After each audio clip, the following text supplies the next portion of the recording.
Hello, welcome to BKV hi tech school. आप लोग कैसे हैं, कैसे नहीं हैं, ये आपका रिप्लाई बता रहा है। आप लोग कमेंट्स करते हैं, आप लोग असाइनमेंट करते हैं, अच्छा लगता है और इससे पता चल जाता है कि आप लोग मन लगाकर घर पर पढ़ाई कर रहे हैं। देखिए, आप लोगों के प्रतिक्रिया पर ही मैं 2 दिनों से कंट्रोल एंड कोऑर्डिनेशन अर्थात नियंत्रण और समन्वय पर मैं चर्चा कर रहा हूँ। नियंत्रण और समन्वय का यह आज दूसरा क्लास है। मैं पिछले दिनों कल आप लोगों को बताया था कि किस प्रकार से नियंत्रण और समन्वय कोई जीव जो है करता है। कोई किसी भी जीव की अगर बात करूं, चाहे पौधा हो या जंतु हो, हर कोई कंट्रोल एंड कोऑर्डिनेशन अर्थात नियंत्रण और समन्वय करता है। मैं अंतर भी बताया था पौधों और जंतुओं के बीच की कौन कौन से अंतर होते हैं नियंत्रण और समन्वय को लेकर। मैंने बताया था आप लोगों को कि पौधों में सिर्फ और सिर्फ रासायनिक नियंत्रण और समन्वय होता है, जबकि जंतुओं की अगर बात करें तो नर्वस कंट्रोल एंड कोऑर्डिनेशन भी होता है, तंत्रिकीय नियंत्रण और समन्वय भी होता है और रासायनिक नियंत्रण और समन्वय भी होता है। अर्थात हमारे शरीर में रसायन कौन होते हैं? हार्मोन्स होते हैं। हार्मोन्स के द्वारा हमारे शरीर पर भी कोऑर्डिनेशन नियंत्रण किया जाता है और पौधों के शरीर में भी हार्मोन्स होते हैं जिन्हें हम लोग पादप हार्मोन कहते हैं, उसको इंग्लिश में फाइटो हार्मोन्स कहते हैं, है ना। फाइटो शब्द जो है वह प्लांट्स के लिए ही इस्तेमाल किया जाता है, याद रखिएगा, है ना। तो हार्मोन्स, और मैं ये भी बताया था, अभी याद आया कि हार्मोन्स जो होते हैं वो भी एक प्रोटीन होते हैं, ये निश्चित रूप से याद रखिएगा। खासकर अगर हम हार्मोन्स की बात करें तो ये हार्मोन्स बहुत इम्पोर्टेंट है। आपको मालूम है कि यही हार्मोन्स अगर सही रूप में कार्य नहीं करते हैं तो हमारा बॉडी जो है गड़बड़ हो जाता है। जैसे अभी एक उदाहरण, बाद में तो पढ़ना ही है, अभी एक उदाहरण लेता हूँ। जैसे आपने इंसुलिन नामक हार्मोन सुना होगा। वो इंसुलिन हार्मोन जो है अगर थोड़ा सा भी उसकी मात्रा अगर कम हो गया, पैंक्रियाज के द्वारा उसे अगर स्रावित नहीं किया गया उचित मात्रा में, तो हमारे शरीर के अंदर जो ब्लड है उस ब्लड में ग्लूकोज की जो मात्रा होती है वह ग्लूकोज की जो मात्रा होती है वो बढ़ जाती है, जिसके कारण हम लोगों को मानव को शुगर की बीमारी हो जाती है, डायबिटीज हो जाता है। शुगर को इंग्लिश में डायबिटीज कहते हैं। तो हमारा बॉडी जो है नॉर्मली काम नहीं करता है। इस तरह से हम समझ सकते हैं कि हमारे बॉडी में जो भी हार्मोन्स होते हैं उनकी उचित मात्रा जरूरी है। उचित मात्रा होना चाहिए, ये कंट्रोल करता है हमारा माइंड, और इसीलिए ताकि हमारा पूरा शरीर जो है सही तरीके से काम कर सके, यानी पूरा शरीर कंट्रोल किया जा सके, इसी के लिए हार्मोन्स को स्रावित किया जाता है। मैंने छोटे जीवों का चर्चा किया था कि छोटे जीवों में अधिकांशतः जो एक कोशिकीय जीव होते हैं उनमें नियंत्रण और समन्वय मात्र विसरण प्रक्रिया के द्वारा ही हो जाता है, रासायनिक, और उसमें कोई नर्व सेल नहीं होता है, तंत्रिका तंत्र या तंत्रिका कोशिका नहीं होता है, ये हमने बताया था। लेकिन अगर जंतुओं की बात करें, उस श्रेणी के जो भी जंतु हैं उनमें तंत्रिका तंत्र होता है। तंत्रिका तंत्र जो बनता है वह तंत्रिका कोशिकाओं से मिलकर बना होता है। वो तंत्रिका कोशिका आपको मालूम होना चाहिए कि पूरे शरीर में सबसे बड़ी तंत्रिका कोशिका होती है। तंत्रिका कोशिका का अगर नीचे वाला पूर जो है थोड़ा सा लंबा कर दिया जाए तो मैंने बताया था तंत्रिका तंतु बन जाता है, जो हमारे शरीर की सबसे बड़ी कोशिका कहलाती है।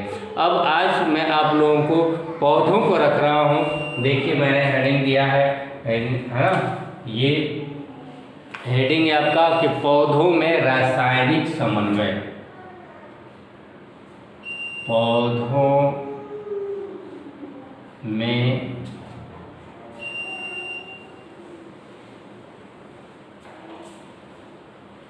रासायनिक समन्वय। देखिए पौधों में रासायनिक समन्वय की बात करूं तो वो भी हार्मोन्स के द्वारा होते हैं जिन्हें हम लोग फाइटो हार्मोन्स कहते हैं। लेकिन मैं इसके भी पहले पौधों में नियंत्रण और समन्वय की बात करूंगा कि वो किस प्रकार होता है। तो आपको मालूम होना चाहिए नियंत्रण और समन्वय पौधों में जो होता है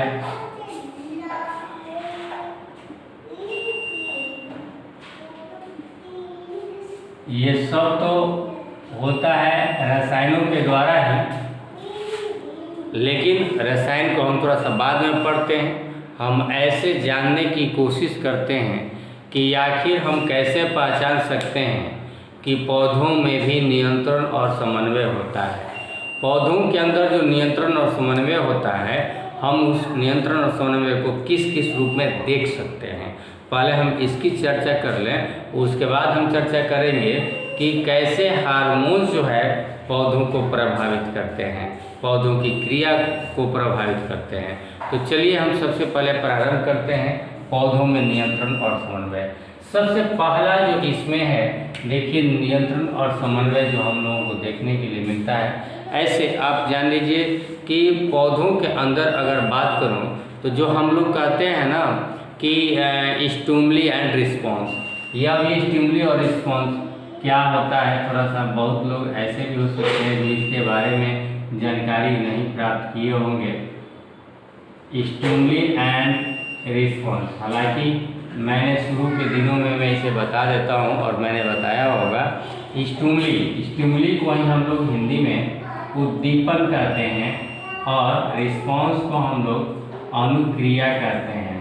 ये उद्दीपन और अनुक्रिया क्या होता है, सबसे पहले हम लोग अपने से शुरू करें तब जाकर पौधों पर हम लोग चलेंगे।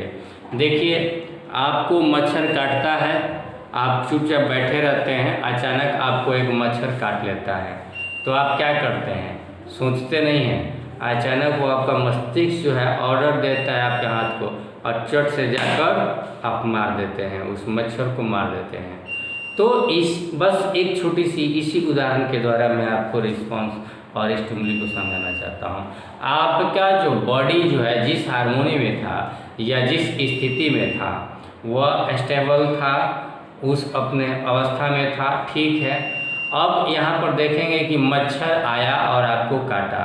जब मच्छर आया और आपको काटा तो उस समय आप जानिए कि मच्छर जो था वो आपके लिए स्टिमुली था, उद्दीपन था, जो आपके हार्मोनी को डिस्टर्ब किया, जो आपके स्थिति को क्या किया, उसने डिस्टर्ब किया। तो मच्छर जो है वह स्टिमुली था और मच्छर ने जब आपको काटा तो काटने के बाद आपने क्या किया, उसे हाथ से मारा, ये आपका रिस्पॉन्स था। और स्टिमुली को समझना ये हमारा नर्वस सिस्टम कार्य करता है और रिस्पॉन्स देना हमारे हाथ को ये हमारा जो है ये भी मस्तिष्क का ही काम करता है, ठीक, मस्तिष्क के द्वारा ही काम किया जाता है। तो यहाँ पर हम समझें कि जैसे अचानक हम बैठे हुए थे, एक और उदाहरण, अचानक पेट में दर्द हो गया। पेट में दर्द होना भी एक स्टिमुली है और आप हाथ ऐसे करते हैं, ओह ओह, या छाती में दर्द होता है, ओह दर्द कर रहा है। अगर इस प्रकार की बात करते हैं तो ये दर्द जो होता है वह स्टिमुली होता है और आप ऐसे करने लगते हैं, वो आपका रिस्पॉन्स होता है। एक और उदाहरण जो जनरली मिलता है, जो बुखार होता है, बुखार आपके लिए स्टिमुली है और आप हाथ पैर कँपाते हैं ठंड जब लगता है, दिस इज रिस्पॉन्स, इसको हम लोग रिस्पॉन्स कहेंगे। तो ये मैंने एनिमल्स की बात कर दिया, एनिमल्स में स्टिमुली और रिस्पॉन्स होता है।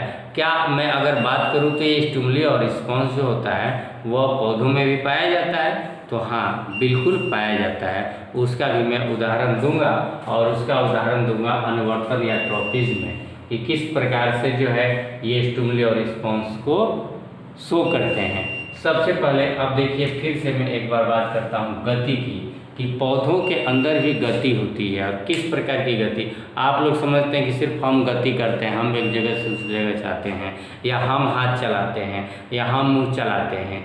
पौधे तो इस प्रकार का काम नहीं करते हैं, लेकिन आपको जानकर आश्चर्य होगा कि पौधे भी ऐसे कार्य करते हैं, उनके अंदर भी गति होता है, लेकिन उनकी गति जो होती है वो हम लोगों की गति से थोड़ी सी भिन्न होती है। किस प्रकार की गति?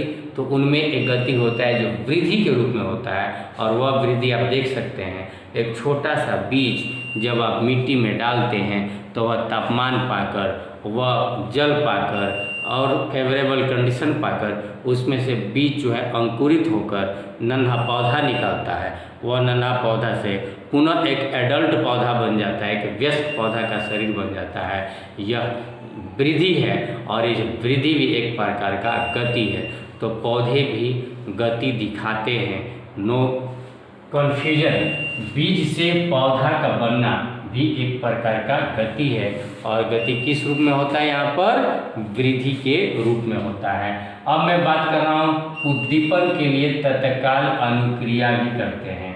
उद्दीपन के लिए तत्काल अनुक्रिया का मतलब कि स्टुमुली, उद्दीपन देखिए मैंने यहाँ लिखा है, स्टुमुली के लिए तत्काल अनुक्रिया करते हैं। तो कैसे करते हैं? तो इसमें नंबर 1 दिया हुआ देखिए, वृद्धि प्रेरक गति। एक होता है वृद्धि प्रेरक गति, यह गति है और वृद्धि प्रेरक है, वृद्धि के रूप में है। और इसमें एक और चीज़ है कि उद्दीपन के लिए अनुक्रिया है। अब किस प्रकार से है?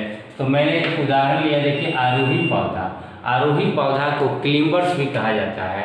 वैसे पौधे जो अपने बल पर खड़े नहीं होते हैं, बल्कि उन्हें सहारा देने की ज़रूरत होती है, लाठी या दीवार या कोई वृक्ष, और उस सहारा लेकर वो चढ़ते हैं ऊपर के तरफ। वैसे पौधों को ही इंग्लिश में क्लेम्बर्स कहते हैं, और उनको हिंदी में आरोही पौधा कहा जाता है। एक इसका उदाहरण है मटर। मटर भी अपने आप पर खड़ा नहीं होता, वो किसी का सहारा लेकर खड़ा होता है। आप लौकी का उदाहरण ले सकते हैं, कोहड़ा का उदाहरण ले सकते हैं, नेनुआ का उदाहरण ले सकते हैं। ये ऐसे पौधे हैं जो क्लेम्बर्स कहे जाते हैं, आरोही पौधे कहे जाते हैं। और याद रखिएगा, इनमें एक जो है क्षमता है। वो कौन सी क्षमता है? तो देखिएगा, ऐसे पौधे नीचे जब तक इतने बड़े होंगे, जब तक छोटे होंगे, तब तक इनकी वृद्धि बहुत धीरे धीरे होगी, लेकिन जैसे ही पुलिंगी से इनके रोएं जैसे बाल जैसे संरचना स्टार्ट होती है और खड़ा होने की ज़रूरत होती है, तो खड़ा होने के लिए और जल्दी जल्दी किसी को पकड़ने के लिए वृद्धि एकदम दिन रात जो है बहुत जल्दी जल्दी होने लगती है। और इस प्रकार से इनमें जो गति होती है, ये जो ऊपर के तरफ, यह सबसे अधिक होती है, जबकि निचले भाग में गति बहुत कम होती है, अर्थात वृद्धि नहीं के बराबर होती है। ऊपरी भाग में ये गति बहुत ही अधिक करते हैं। इसीलिए हमने कहा कि ये भी जो है, अब क्या है यहाँ पर देखिए, दो चीज़ है। एक तो वृद्धि करते हैं, गति दिख रहा है, और दूसरा चीज़ उद्दीपन के लिए तत्काल अनुक्रिया का मतलब यह हुआ कि वह पकड़ने के लिए, लाठी को पकड़ने के लिए, दीवार को पकड़ने के लिए, किसी भी चीज़ को पकड़ने के लिए वो आगे बढ़ने की कोशिश करते हैं और अपनी लंबाई में वृद्धि करते हैं। तो ये उद्दीपन के लिए तत्काल अनुक्रिया को भी दिखाते हैं। वृद्धि प्रेरक गति में सबसे अच्छा एक उदाहरण दिया आरोही पौधा का, मटर का। अब इसके बाद दिख रहा हूँ, इसके अंदर और भी नियंत्रण और समन्वय किया जाता है। पहला गति बताया, दूसरा उद्दीपन बताया, उद्दीपन के लिए तत्काल अनुक्रिया, तीसरा वृद्धि प्रेरक गति। वृद्धि प्रेरक गति में आरोही पौधा का हमने दिखाया, मटर का दिखाया, और चौथा जो है देखिए अनुवर्तन या ट्रॉपिज्म, जिसको हम लोग अनुवर्तनी गति भी कहते हैं। ये भी एक गति है जो बाह्य उद्दीपन को दिखाते हैं। ये सब इंटरनल। बाह्य उद्दीपन में देखिए सबसे पहले है प्रकाश अनुवर्तन। प्रकाश अनुवर्तन का एक उदाहरण देता हूँ मैं। जैसे अगर कोई रेत ले लीजिए और उस रेत में बहुत सारे पटरे होते हैं, आप जान रहे हैं पटरे हैं। मैंने एक यहाँ छेद कर दिया, यहाँ छेद कर दिया, यहाँ छेद कर दिया और यहाँ छेद कर दिया। मैंने पौधा यहाँ लगाया है जी, है ना। अब इसमें खास बात है, हम क्या जानते हैं, अगर कोई पौधा बढ़ता है तो पौधा बढ़ता है तो उसको कैसे बढ़ना चाहिए? सीधा बढ़ना चाहिए ना, ऊपर की तरफ बढ़ना चाहिए। लेकिन यह बताता है, यह प्रयोग एक है कि यह पौधा सीधा नहीं बढ़ता है। यह जो है बाह्य उद्दीपन के प्रति अनुक्रिया करते हैं। और यहाँ पर मैं दिखा रहा हूँ बाह्य उद्दीपन जो है वह सूर्य का प्रकाश है। सूर्य का प्रकाश जो है वह मिल रहा है और सूर्य के प्रकाश को यह समझ जाते हैं बिना तंत्रिका कोशिका के, और समझ कर ही वह उसी दिशा में आगे बढ़ते हैं जिस दिशा में सूर्य का प्रकाश मौजूद होता है। कैसे होता है तो देखिए, यह जो पौधा है इसको सूर्य का प्रकाश दिखाई देता है, महसूस कर लेता है। देखिए कैसे महसूस करता है। सबसे पहले तो ये जो छेद ऊपर है इसके द्वारा जब सूर्य का प्रकाश यहाँ पर थोड़ा उजाला होगा, यहाँ से थोड़ी रोशनी इसमें आएगी, इसमें से थोड़ी रोशनी इसमें आएगी और इसमें से इसको पता चल जाता है कि उजाला जो है इधर से आ रहा है। सो यह पौधा जो है इधर की तरफ ही बढ़ना शुरू करता है। जब यहाँ आता है तो पता चलता है कि प्रकाश इधर से नहीं, प्रकाश इधर से आ रहा है, तो यह पौधा इधर मुड़ जाता है। फिर यहाँ आता है तब तक देखता है कि सूर्य का प्रकाश इधर से आ रहा है, तो प्रकाश यह पौधा ऐसे मुड़ जाता है। और यहाँ तक आते तो पता चलता है कि यहाँ से प्रकाश आ रहा है तो यहाँ से निकलता है और अंत में यहाँ जो है पौधा निकल जाता है। तो ये जो रूपरेखा हमने बताया कि पौधा जो है इस प्रकार से बढ़ता है या क्यों बढ़ा, तो यह सूर्य की किरणों को, सूर्य की रोशनी को पहचान लेता है और पहचान कर यह अपनी दिशा में परिवर्तन लाता है। उसी प्रकार से मैं एक और उदाहरण देता हूँ जिसको आप जानते हैं, सूर्यमुखी का पौधा आप लोगों ने देखा होगा। वो सूर्यमुखी का पौधा क्या करते हैं, देखते हैं जिधर सूर्य रहता है वो सूर्यमुखी उसका नाम ही क्यों पड़ा है कि सूर्य की तरफ अपना मुख किए हुए रहते हैं। जिधर सूर्य का प्रकाश रहेगा उधर की तरफ रहेंगे। अगर इधर फिर जैसे जैसे सूर्य का दिशा बदलते जाएगा, सूर्य जिधर जाएगा वैसे वैसे अपना थोड़ा सा दिशा बदलते जाते हैं और इसीलिए उसका नाम पड़ा है सूर्यमुखी। सूर्यमुखी का फूल आपने देखा होगा इस प्रकार का करते हुए।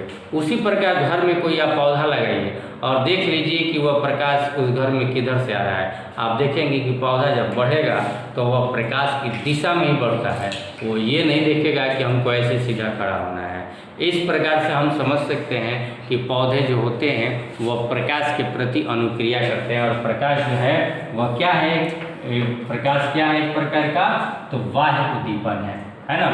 चलिए अब मैं दूसरा एक और उदाहरण देता हूँ, गुरुत्व अनुवर्तन। गुरुत्व अनुवर्तन क्या होता है? देखिए गुरुत्व अनुवर्तन में ऐसे तो कुछ नहीं है, लेकिन इसमें आप पढ़ना देखिए। जैसे अगर ये मिट्टी है और मिट्टी के अंदर अगर कोई बीज आप रोप देते हैं तो इसका कहा जाता है कि जो जड़ बढ़ता है वह हमेशा पहचान जाता है कि हमें गुरुत्व के अधीन जाना है। तो गुरुत्व के अधीन वाला जो चीज़ जाता है वह जड़ होता है और गुरुत्व के विपरीत दिशा में जो बढ़ता है वह क्या होता है, तना होता है ना। तो जड़ और तना, जड़ जो होता है वह गुरुत्व के अधीन होता है और तना जो होता है वह गुरुत्व के विपरीत दिशा में होता है। और वह पौधा जो है समझ जाता है कि हमें तना कहाँ निकालना है और जड़ किधर देना है। तना जब भी निकलना है तो जिधर खिंचाव हो रहा है उधर नहीं, वह जानता हुआ वह पौधा क्या जानता है मिट्टी के अंदर दबा हुआ कि किधर उजाला मिलेगा और किधर अंधेरा मिलेगा, किधर क्या मिलेगा नहीं जानता है। लेकिन सिर्फ आखिर क्यों आप मटर का पौधा या चना का पौधा या गेहूं का पौधा आप उलट कर रख लीजिए, चाहे सीधा रख लीजिए, चाहे आपके विचार से आपको जैसे मन करे वैसे रख लीजिए, लेकिन जब भी जड़ निकलना होगा तो गुरुत्व के अधीन ही निकलेगा और तना निकलना होगा तो गुरुत्व के विपरीत दिशा में ही ऊपर की तरफ ही निकलेगा। आप चाहे बीज को कैसे भी रख लें।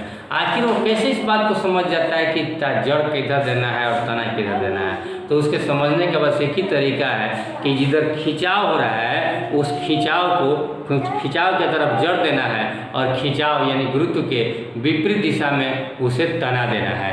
तो इस प्रकार से हम समझ सकते हैं कि जो कोई पौधा होता है वह पौधा जो है गुरुत्व अनुवर्तन करता है, यानी गुरुत्व को वह समझ जाता है। इसके बाद मैं एक उदाहरण दे रहा हूँ, देखिए रासायनिक अनुवर्तन का। रासायनिक अनुवर्तन में एक उदाहरण देखिए यहाँ लिखा हुआ पराग नलिका। पराग नलिका को हम यहाँ समझा रहे हैं, देखिएगा ध्यान से सुनिएगा कि पराग नलिका क्या होता है। डस्टर दीजिएगा। देखिए कोई भी जो पौधा होता है उस पौधा में हम लोग समझेंगे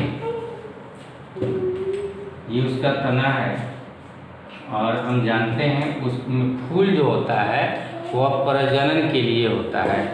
फूल के अंदर जो है प्रजनन के लिए आवश्यक जो भी अंग होते हैं वो फूल में होते हैं। और क्या क्या अंग होते हैं जब आप पढ़ेंगे तो देखिए, इसका एक वर्तिकाग्र होता है और यहाँ पर एक पाइप होता है, मैं आपको डायरेक्ट यहाँ बता रहा हूँ। और जब लैंगिक प्रजनन होता है तो इसके लिए बीजांड यहाँ पर होता है। ये ग्रीन वाला पार्ट होता है जिसको हम लोग अंकुरी कहते हैं। उसके बाद हम लोग देखेंगे ये जो है रंगीन पार्ट होता है, ये पंखुड़ी होता है, इसको हम लोग अंकुरी कहते हैं नीचे वाले को, जो हरा रंग का होता है। अड़हुल का फूल आप देखेंगे तो इसमें मिल जाएगा। और लाल वाला जो पार्ट होता है इसको याद रखिए कि हम लोग पंखुड़ी कहते हैं। और पंखुड़ी के ऊपर ये जो चीज़ मिला आपको एक लंबा सा, इसको हम लोग स्त्री केसर कहते हैं। और इन अगर मैं अड़हुल का पौधा बनाऊं, फूल बनाऊं, तो इस स्त्री केसर के ऊपर छोटे छोटे दाने होते हैं,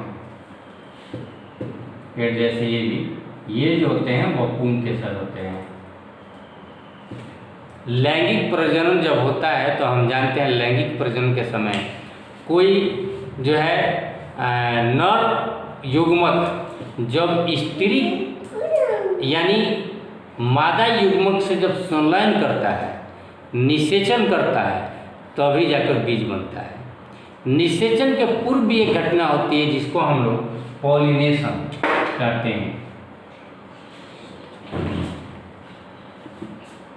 पॉलिनेशन को हम लोग हिंदी में परागण कहते हैं। ये परागण हम लोगों को जानना भी है अगले चैप्टर में कि परागण क्या होता है। मैं ऐसे आपको संक्षिप्त में बता दूं कि किसी फूल से ये जो मैं यहाँ पर दिखाया पूर्ण केसर, अगर मैं दिखाऊं,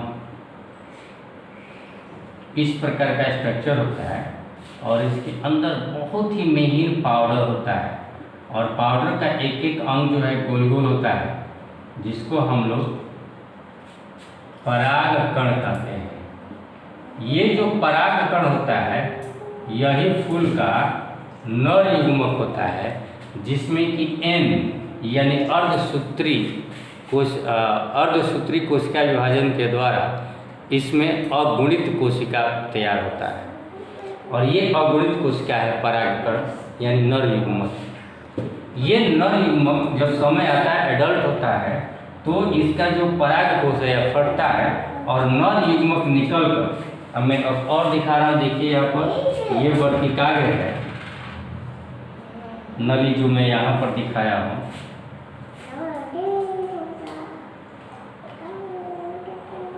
और यहाँ पर बीजांड होता है। और ये जो होता है आप समझ सकते हैं यह मादा युग्मक है। ये जो है मादा युग्मक है। अब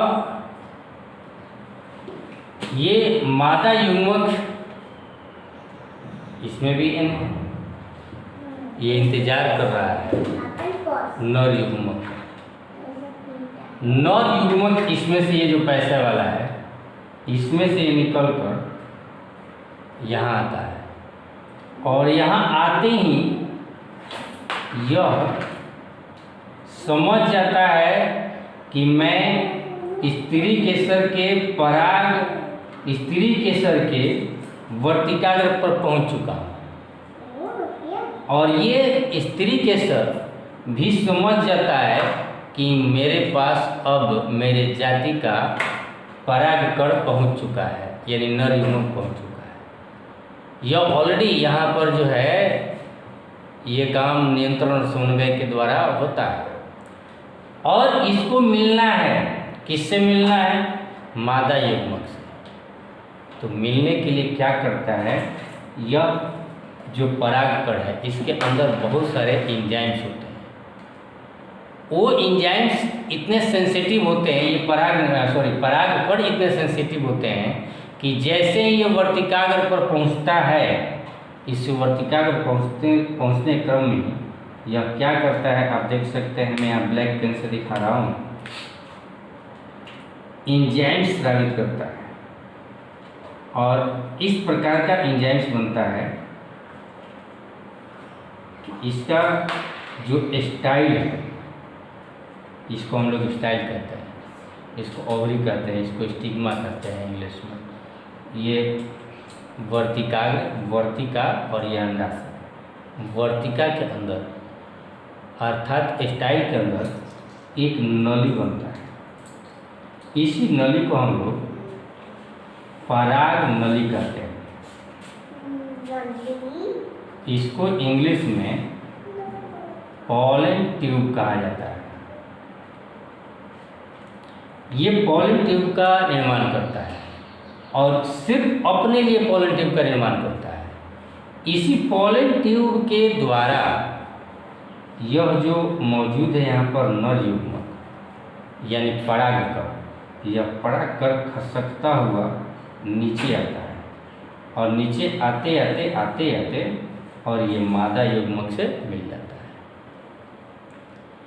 किसी परागकोश से परागकण का निकलकर किसी स्त्री केसर के उपनयी जाति के, किसी मतलब अपनयी जाति के स्त्री केसर के वर्तिकाग्र पर आकर गिर जाना की घटना को परागण कहा जाता है, पॉलिनेशन कहा जाता है। एक बार फिर से सुन लीजिए।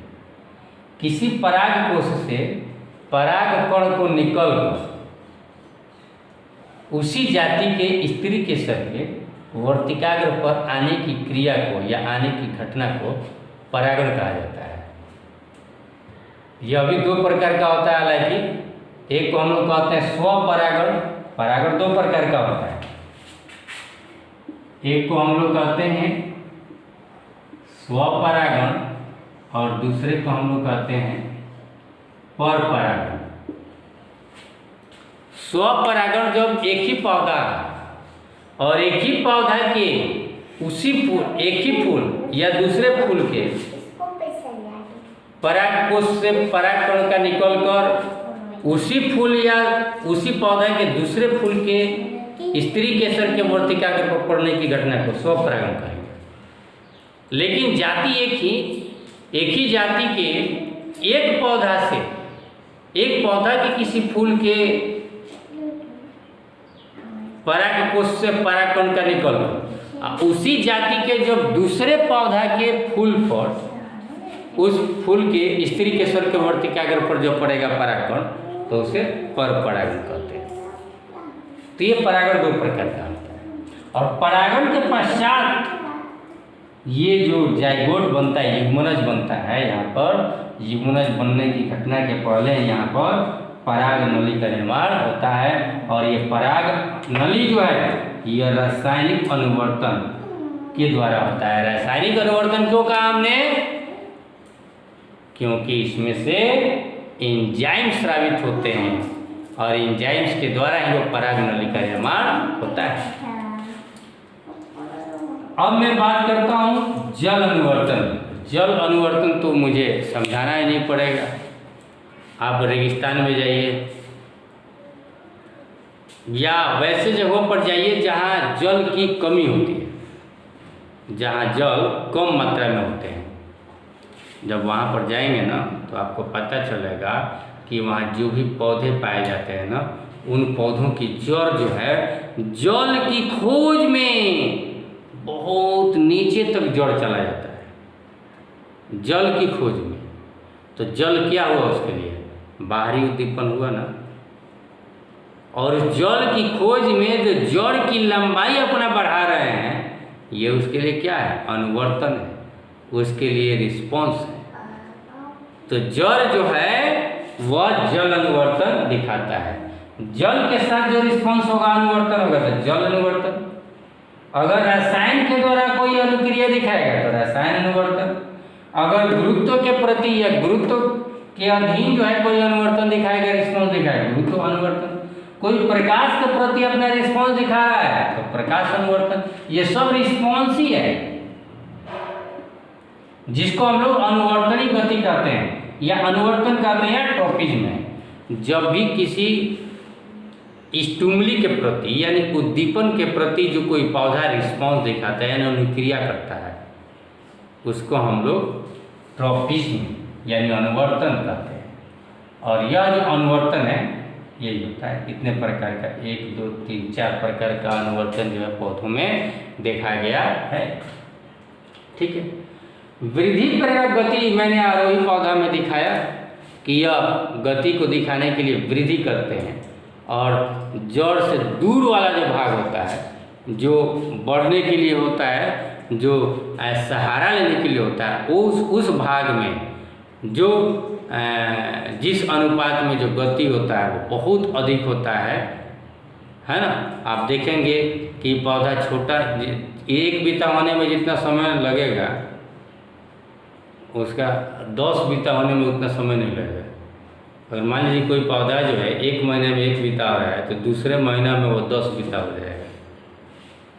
बाहर वाला वो क्लिम्बर्स की बात कर रहे हैं, आरोही वाला, है ना, कि वो अधिक समय में, मतलब कम समय में बहुत ज़्यादा जो है वह गति दिखाता है। एक और यहाँ उद्दीपन के लिए तत्काल अनुक्रिया की अगर बात करूँ तो छुई मुई पौधे का उदाहरण मैं लूँगा। छुई मुई पौधा जानते हैं आप लोग, एक ऐसा पौधा है जिसको आप छूते अगर है ना, पौधा को छूते अगर है तो वह उसका पत्ता या फूल जो है वो मुरझा जाता है। कैसे मुरझा जाता है? तो उसके अंदर भी देखिए, अगर कोई पत्ता है, इस पत्ता में जल जब ठूस कर बहुत अधिक जब जल भरा हुआ रहेगा तो वह पत्ता टाइट रहेगा, और जैसे ही कोई टच करता है इसको तो अचानक यह पत्ता क्या करता है, टच को अनुभव करता है, और अनुभव करके अपने जल की मात्रा को अचानक जो है इसमें से घटा देता है, और कुछ ही समय में यह पत्ता जो है मुरझा जाता है। यह भी एक उद्दीपन के प्रति अनुक्रिया कहा जाता है। छुई मुई पौधा इसका नाम ही दे दिया गया। यह ऐसा पौधा है जिसको आप छुएंगे तो छूते समय यह पौधा का पत्ता जो है वो मुरझा जाता है।